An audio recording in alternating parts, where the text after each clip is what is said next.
Assalamualaikum murid-murid. Kembali lagi bersama Cikgu Suzana. Kita akan mempelajari sejarah tahun 6 iaitu pada topik yang seterusnya, topik perayaan di Malaysia. Jadi, objektif pembelajaran kita pada kali ini adalah yang pertama, menyatakan perayaan utama, perayaan keagamaan dan kepercayaan serta perayaan kebudayaan di Malaysia.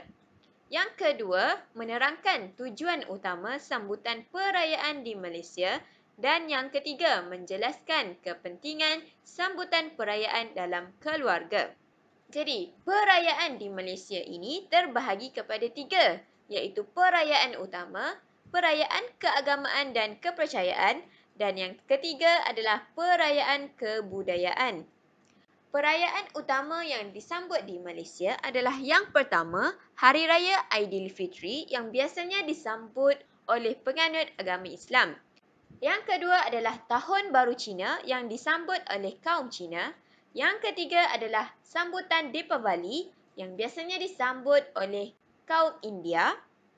Yang ketiga adalah Hari Krismas yang disambut oleh penganut agama Kristian. Yang seterusnya adalah Hari Gawai dan yang terakhir adalah Tadau Keamatan. Seterusnya, perayaan keagamaan dan kepercayaan. Yang pertama adalah bagi agama Islam yang menyambut Hari Raya Aidiladha. Yang kedua, agama Hindu menyambut perayaan Thaipusam. Yang ketiga, agama Buddha menyambut Hari Wesak. Agama Kristian pula menyambut Hari Easter dan agama Sikh menyambut Vaisakhi. Seterusnya, bagi perayaan kebudayaan pula, kaum Cina menyambut Cap Goh Meh, kaum India menyambut perayaan Pongal, kaum Siam pula menyambut perayaan Loi Krathong, manakala orang asli menyambut Gispai iaitu Tahun Baru. Dan masyarakat Portugal di Melaka pula menyambut perayaan San Pedro. Jadi, tujuan sambutan perayaan di Malaysia ini adalah yang pertama adalah bagi memenuhi tuntutan agama bagi penganut agama masing-masing.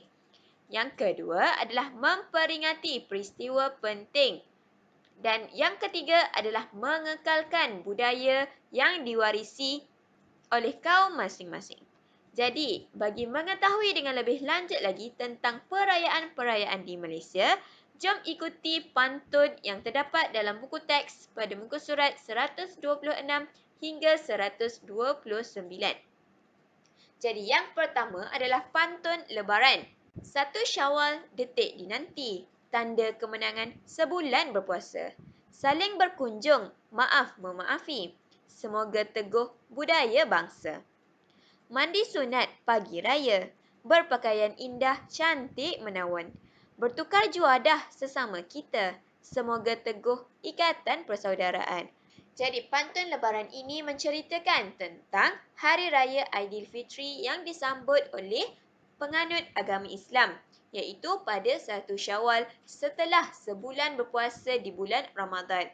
Jadi antara aktiviti yang dilakukan pada Hari Raya Aidilfitri ini adalah saling kunjung mengunjungi, maaf memaafi, mandi sunat pada pagi raya, berpakaian indah dan bertukar juadah sesama kita. Seterusnya, pantun sinar Deepavali. Perayaan disambut penuh gembira, disambut pada bulan Aipasi. Deepavali bermaksud perayaan cahaya, tanda kejahatan dapat diatasi. Pagi Deepavali meminta restu, mandi minyak amalan tradisi. Di laman rumah kolam bersatu, tanda perayaan jiwa terisi. Jadi, dalam pantun ini menceritakan tentang perayaan Deepavali yang disambut oleh agama Hindu. Jadi, sambutan Deepavali ini disambut pada bulan Aipasi yang bermaksud perayaan dan pada pagi sambutan Deepavali ini dilakukan aktiviti meminta restu, mandi minyak dan melakukan kolam, iaitu antara seni yang melambangkan perayaan Deepavali. Okey, seterusnya pantun meraikan Hari Gawai. 1 Jun Hari Gembira, padi huma kening menyerlah. Tanda bersyukur, rezeki diterima, pesta gawai disambut meriah. Juadah tradisi jadi sajian, rumah panjang cantik dihiasi. Ngajak ranyai kami persembahkan, perkara malang minta dijauhi. Jadi pada hari gawai ini disambut pada 1 Jun, di mana pesta gawai ini disambut sebagai tanda bersyukur dengan rezeki padi huma. Jadi pada hari gawai ini akan disediakan juadah tradisi dan rumah panjang mereka akan dihiasi dengan cantik serta dipersembahkan ngajak ranyai.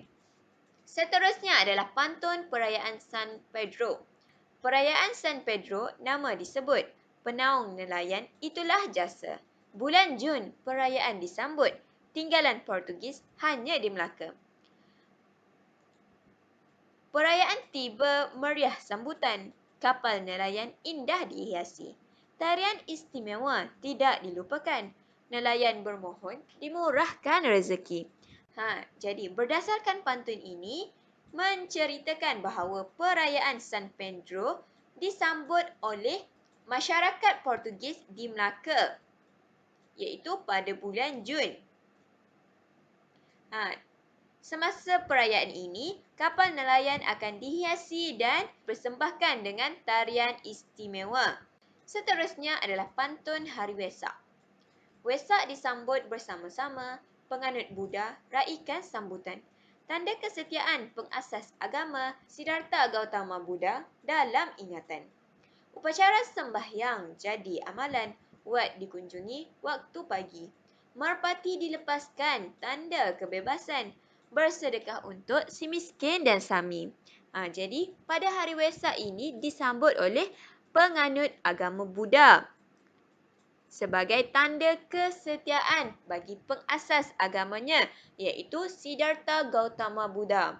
Jadi pada hari Wesak ini diadakan upacara sembahyang di mana wat iaitu rumah ibadat bagi kaum Buddha akan dikunjungi pada waktu pagi dan mereka akan melepaskan merpati sebagai tanda kebebasan. Selain itu, mereka juga akan bersedekah untuk si miskin dan juga sami. Seterusnya, pantun Tahun Baru Cina. Makan besar amalan tradisi, 12 haiwan kalender Cina. Sampul merah angpau diberi, tanda meriah Tahun Baru Cina. Kuih bakul makanan tradisi, tarian singa menjadi warisan. 15 hari terus diraih, Cap Gohmeh penutup perayaan. Jadi Tahun Baru Cina ini disambut oleh kaum Cina, yang mana amalan tradisi mereka adalah makan besar. Pada Tahun Baru Cina ini juga, mereka akan memberi sampul merah yang disebut sebagai angpau sebagai tanda meriahnya Tahun Baru Cina.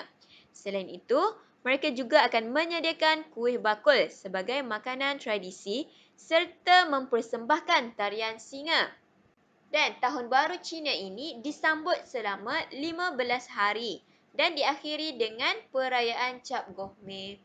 Akhir sekali iaitu pantun meriah Tadau Keamatan. Selesai sudah menuai padi, tibalah masa untuk bergembira. Tadau keamatan bersama diraih, bersyukur atas rezeki diterima. Memuja semangat padi malam pertama, upacara penting bobohizan ketuai. Tarian Sumazau ditari mesra, ai tapai sama dinikmati. Jadi, Tadau Keamatan ini adalah perayaan yang disambut setelah menunai padi sebagai tanda untuk mereka bersyukur atas rezeki padi yang diterima. Jadi, Tadau Keamatan ini disambut dengan upacara memuja semangat padi pada malam pertama yang diketuai oleh bobohisan. Selain itu, mereka juga akan mempersembahkan tarian Sumazau serta menikmati air tapai secara bersama-sama. Jadi, secara rumusannya kamu telah mempelajari tentang perayaan-perayaan yang terdapat di Malaysia yang terdiri daripada perayaan utama, perayaan keagamaan dan kepercayaan serta perayaan budaya. Jadi diharapkan murid-murid semua dapat memahami perayaan-perayaan yang pelbagai di Malaysia ini. Dan sentiasa saling hormat menghormati dalam menyambut perayaan ini. Jadi, sekian sahaja pembelajaran kita pada kali ini. Sekian, terima kasih. Semoga berjumpa lagi. Bye.